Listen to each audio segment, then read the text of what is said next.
passionné avec Bertrand. Bonjour à tous.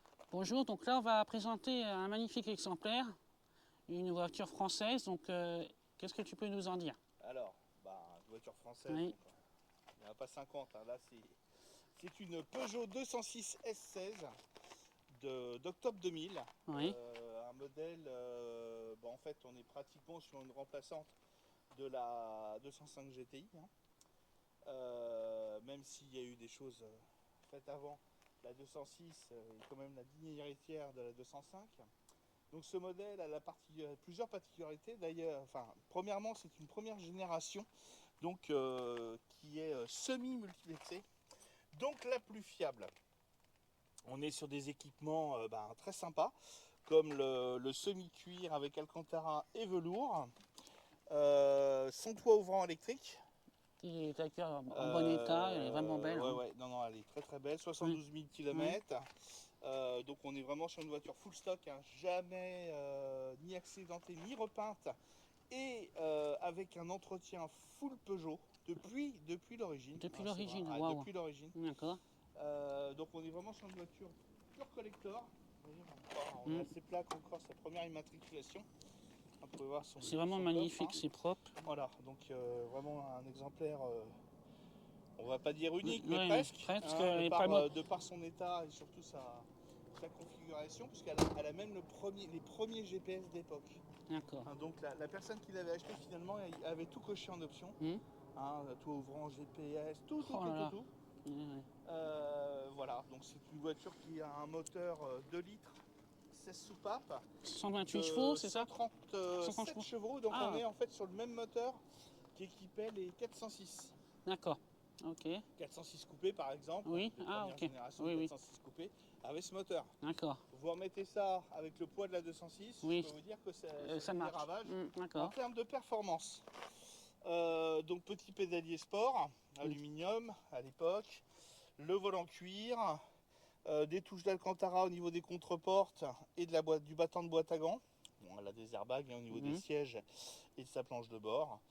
Chose classique, hein. Après on est sur, une voiture, donc une 3 portes avec des places arrière conventionnelles, mais bon, on peut s'asseoir quand même, hein. Qui n'ont pas servi, hein, pour le coup. C'est une voiture qui, je pense, à l'arrière, il n'y a pas dû avoir grand monde. Vous pouvez voir même la qualité du cuir. Oui, là c'est sur vraiment les top. Côtés, C'est vraiment beau. sur des choses impeccables. Même le volant, tout. Même là, ici, on voit que c'est vraiment. Ça n'a pas bougé, c'est pas rayé, c'est pas abîmé, etc. Je vais vous faire un petit tour sur la mécanique. Et du coup, ils s'en servaient quand même souvent ou... À 72 000 km. Oui, je pense quand même. Un petit peu, mais bon, c'est pas non plus, une personne relativement âgée. D'accord. Voilà. Le moteur est propre aussi. Ah oui. Et ça, tu dis que c'est un moteur fiable alors? Ah, c'est super fiable. Fiable. Ah, oui, le 2 litres 16 soupapes, c'est vraiment un moteur. Et puis c'est surtout aussi, c'est des semi-multiplexés, donc on est sur les toutes premières générations. D'accord. De 206 et donc super fiable. Parce qu'après ils sont passés sur le 100% multiplexage. Et là, c'est vrai qu'il y avait eu des choses un peu délicates en termes de fiabilité. On a même les balais d'essuie-glace, les bras d'essuie-glace et les balais Peugeot, carrément. Pour vous dire le degré de perfection. Puis même les phares sont propres, les jantes, enfin tout est nickel. Voilà. Ok. Et tu me dis une voiture disponible à l'essence de l'automobile à Aubergenville. Et du coup, tant d'autres. Et tu me disais qu'elle avait la clim aussi, celle-là en plus. Climoto. Climoto en plus pour l'époque. Climoto, vis électrique, rétro-électrique. Les particularités de la S16, c'est que la partie rétroviseur est complètement noir laqué. Pour l'époque, c'est quand même rare ça, non? Oui. Parce que surtout c'était une particularité de la 206 S16. D'accord. Ok. Écoute, je te remercie Bertrand pour la présentation.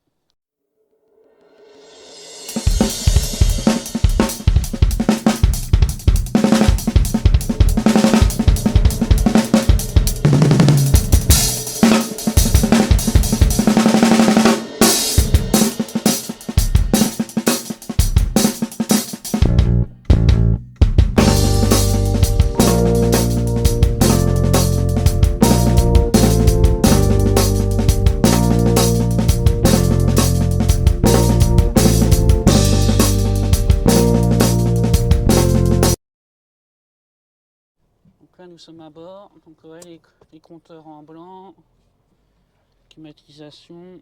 Donc là c'est radio cassette. Radio cassette avec un chargeur CD. D'accord. Qui est dans la boîte à gants d'ailleurs. Okay. Oui, très silencieuse, confortable.